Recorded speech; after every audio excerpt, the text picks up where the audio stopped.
অবশেষে টনক নড়ল বিসিবির লজ্জাজনক হারের পর বিশাল পরিবর্তন নিয়ে ওয়েস্ট ইন্ডিজের বিপক্ষে দ্বিতীয় টেস্টের জন্য ঘোষিত হলো বাংলাদেশের একাদশ।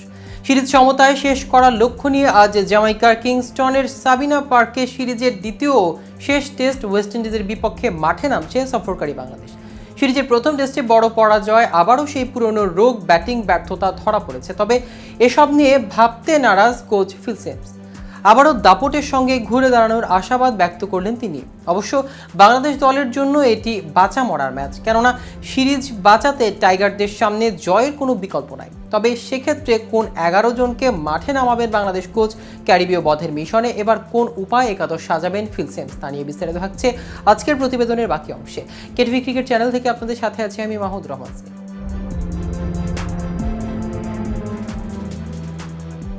বাংলাদেশ বনাম ওয়েস্ট ইন্ডিজের মধ্যকার দুই ম্যাচে টেস্ট সিরিজ চলছে। প্রথম টেস্টে বাংলাদেশের অধিনায়ক মেহেদী হাসান মিরাজ 182 রানে পিছিয়ে থেকে ইনিংস ঘোষণা করে সবাইকে চমকে দেন। এরপর তাসকিন আহমেদ ও শরীফুল ইসলামের দারুণ বোলিং ওয়েস্ট ইন্ডিজের দ্বিতীয় ইনিংসে মাত্র 152 রানে অল আউট হয়।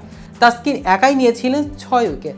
334 রানের বিশাল লক্ষ্যে ব্যাট করতে নেমে ব্যাটিং ব্যর্থতায় বাংলাদেশে 201 রানে হার মানে। ধারাবাহিকভাবে পেসাররা ভালো করলেও ব্যাটসম্যানদের ব্যর্থতার কারণে দল হারের বৃন্তে বন্দী। অধিকাংশ ম্যাচ প্রতিদ্বন্দ্বিতা করতে ব্যর্থ হচ্ছে টাইগাররা।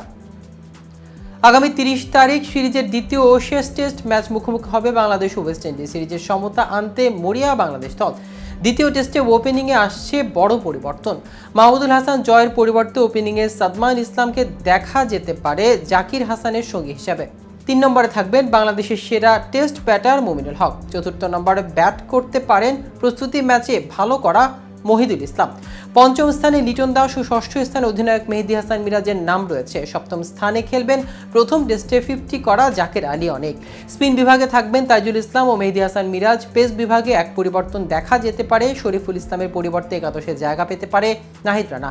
দুর্দান্ত ফর্মে থাকা তাসকিন আহমেদ ও হাসান মাহমুদ থাকছেন পেস আক্রমণের নেতৃত্বে। মোট কথা, এই ম্যাচে জয় তুলে নিলে সিরিজের সমতা আনায় এখন বাংলাদেশের একমাত্র লোক। তাহলে চলুন এক নজরে দেখে নেওয়া যাক কেমন হলো ওয়েস্ট ইন্ডিজের বিপক্ষে দ্বিতীয় টেস্টের জন্য বাংলাদেশের শক্তিশালী একাদশ। 1 নম্বরে আছেন সাদমান ইসলাম, ক্রমান্বয়ে জাকির হাসান, মুমিনুল হক, মাহিদুল ইসলাম অঙ্কন, লিটন কুমার দাস, জাকের আলী, অধিনায়ক মেহেদী হাসান মিরাজ, তাইজুল ইসলাম, তাসকিন আহমেদ। 10 নম্বরে আছেন হাসান মাহমুদ ও সর্বশেষ 11 নম্বরে আছেন নাহিদ রানা। তো ভিউয়ার্স, ভিডিওটি সম্পর্কে আপনাদের কোনো মতামত থাকলে আমাদের কমেন্ট করে জানাতে পারেন। সাথে সাথে নিয়মিত ক্রিকেট আপডেট পেতে কেটিভি ক্রিকেটের সাথেই থাকুন। ধন্যবাদ সবাই।